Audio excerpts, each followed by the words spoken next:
आंख है तो जहान है। सीएपीएफ का मेडिकल हो या फोर्सेस का कोई भी मेडिकल हो, आईसाइट आपका एक प्रेस्क्राइब स्टैंडर्ड है, उसके अकॉर्डिंग होना चाहिए। उसके अकॉर्डिंग नहीं है, आप अनफिट हो जाते हैं।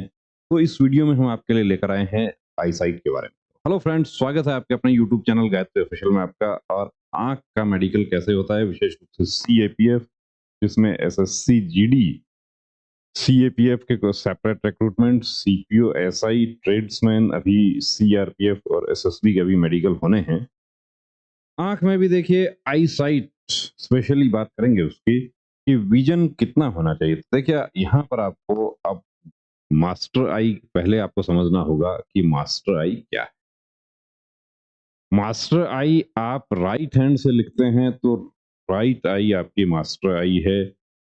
वो किसी किसी में पोस्ट के लिए 6/6 हो तो दूसरा 6/9 भी चलेगा। कुछ पोस्ट के लिए दोनों ही 6/6 हैं। कुछ हमारे कैंडिडेट्स ऐसे होते हैं कि जिनका ये अपोजिट होता है कि ये 6/9 है।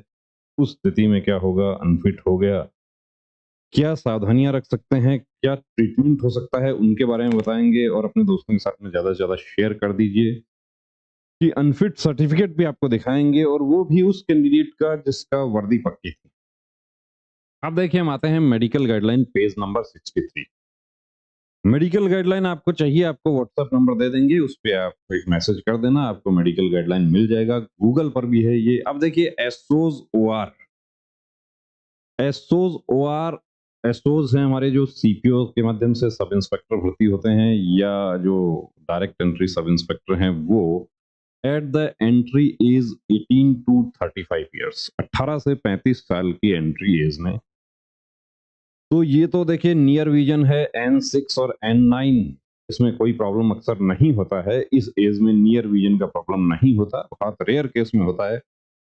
डिस्टेंट विजन में प्रॉब्लम आता है कैंडिडेट्स को। अब कुछ ऐसे भी कैंडिडेट्स हैं जो ग्लासेस यूज नहीं करते हैं, उनको चश्मे का जरूरत नहीं पड़ा, लेकिन उसके बावजूद भी वो अनफिट हो गए।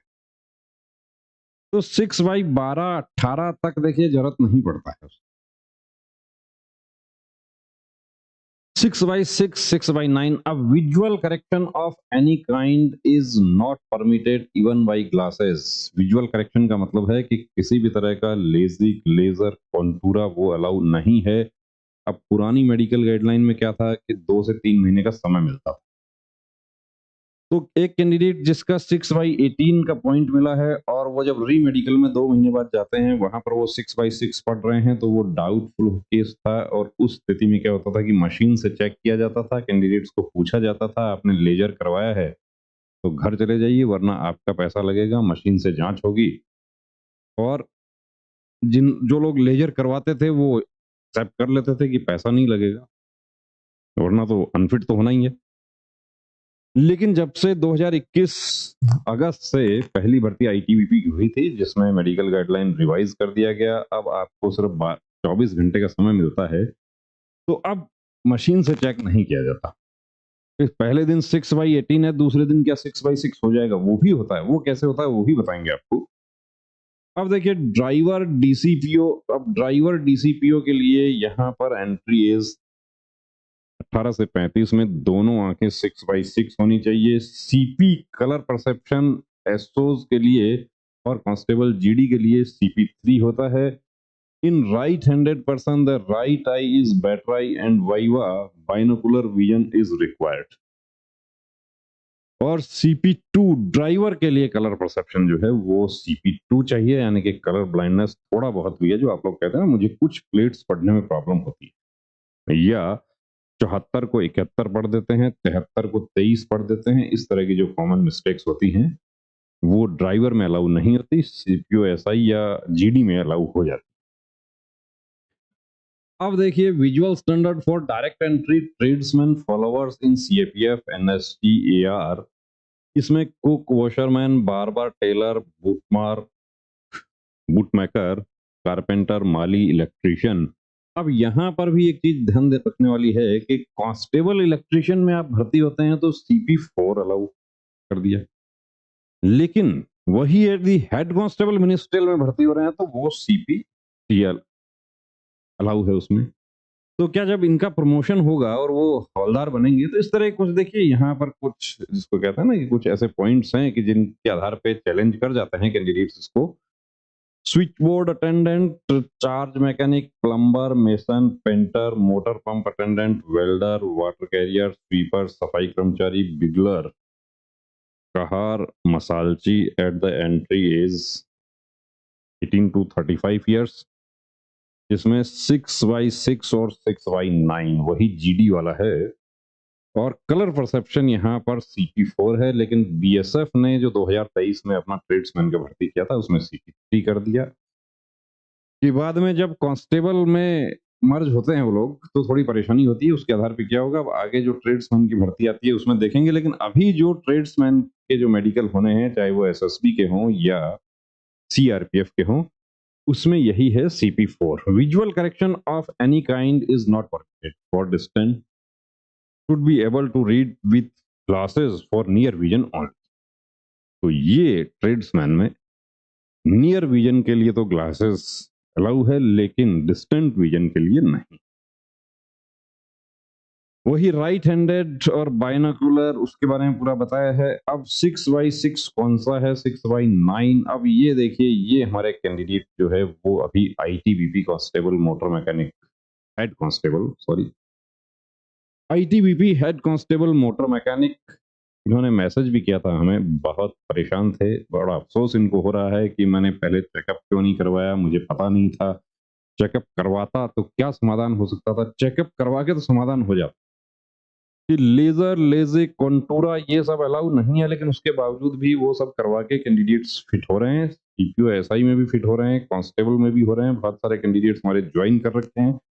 हाँ, विशेष ध्यान रखना है कि जब आपको डिक्लेरेशन फॉर्म दिया जाता है उसमें कॉलम नंबर 10 में आप गलती नहीं कर देना कि वहां पर आपने यस कर दिया कि मैंने लेजर करवाया है तो आप पकड़े जाएंगे, वरना मशीन से जांच नहीं होगी। यहाँ पर देखिए अब इनको 6/9 और 6/24 में ये अनफिट हो गए। अब 6/6 की लाइन कौन सी है? अब देखिए, इंग्लिश अल्फाबेट्स, हिंदी के वर्णमाला के अक्षर, अंक, और इसके अलावा वो इस तरीके से ई बने हुए होते हैं कि ऊपर, नीचे, दाएं, बाएं इस तरीके से, या कट बने हुए होते हैं कि ये कहाँ है, तो आपको कि ये दाहिनी तरफ है, ये किधर है, ये बाईं तरफ है, ये कहाँ है, ये ऊपर की तरफ है, यानी कि मुंह किधर खुला हुआ है, इस तरीके से भी होता है। 60, 36, 24, 18, 12, 9, 6, और ये नीचे वाली कुछ जगह नहीं होती है। यदि होती है और उसके नीचे कुछ नहीं लिखा और वो भी आप पढ़ पा रहे हैं तो इसका मतलब आपकी आंखें 6/5। तो हमारे तमाम वो कैंडिडेट्स जो देखिए आगे आने वाली एसएससी जीडी की तैयारी में जुटे हैं, रिजल्ट का इंतजार कर रहे हैं, या हमारे सीआरपीएफ वाले कैंडिडेट्स, या जो एसएसबी वाले ड्राइवर, वो सब कैंडिडेट्स, सीआरपीएफ, ट्रेड्समैन, जो इनके साथ हुआ वो आपके साथ ना हो। इनकी मेरिट पक्की थी, कंफर्म था मेरिट, मेरिट के हिसाब से बहुत अच्छा स्कोर था, और यही जो ओवर कॉन्फिडेंस था की वजह से ये यहाँ पर धोखा खा गए। क्योंकि जैसे ही रिजल्ट बनता है कि मेरा तो मेरिट कंफर्म है, और ये एक चीज भूल गए कि मैं मेडिकल में भी क्या अनफिट हो सकता हूँ, पूरी तरीके से ठीक हूँ, बाहरी तौर पे पूरी तरीके से ठीक हूँ। 5 साल 6 साल पहले मेरा आर्मी में मेडिकल भी हुआ था। अब आर्मी का जो रैली रिक्रूटमेंट का मेडिकल और सीएपीएफ के मेडिकल में कुछ डिफरेंस है कि वहां पे देखिए आपके डायग्नोसिस नहीं किए जाते, एक्सरे, ईसीजी, ब्लड, यूरिन, ये सब कंप्लीट डायग्नोसिस नहीं होता, और सीएपीएफ में वो सब होता है। वो भी इन्होंने, हो सकता है कि इनको कॉन्फिडेंस होगा कि अब जो स्वस्थ है, पूरी दौड़ करता है, सब कुछ करता है। कुछ हमारे साथी भी ये भी कहते रहते हैं कि जो दौड़ करता है तो क्या उसका हीमोग्लोबिन कम हो सकता है, ऐसी क्या पॉसिबिलिटी है? बिल्कुल कम हो सकता है। तो हमारे तमाम वो कैंडिडेट्स, वो देखिए ये गलती नहीं करना है। भर्ती में जाने से पहले एक काम जरूर करें, complete free medical checkup, male female दोनों के लिए हमारे सेंटर पर सुविधा उपलब्ध है। अब सुविधा कैसी है देखिए, आई स्पेशलिस्ट है, ENT specialist, general physician, gynaecologist है, फीमेल कैंडिडेट्स के लिए लेडी डॉक्टर है, नर्सिंग स्टाफ फीमेल कैंडिडेट्स को असिस्ट करने के लिए कंप्लीट मेडिकल चेकअप जैसा फोर्सेस में होता है और उसके अलावा टैटू रिमूवल, आपका आंखों से रिलेटेड कोई पॉइंट है, आपकी पहचान पूरी तरीके से गोपनीय रखी जाती है।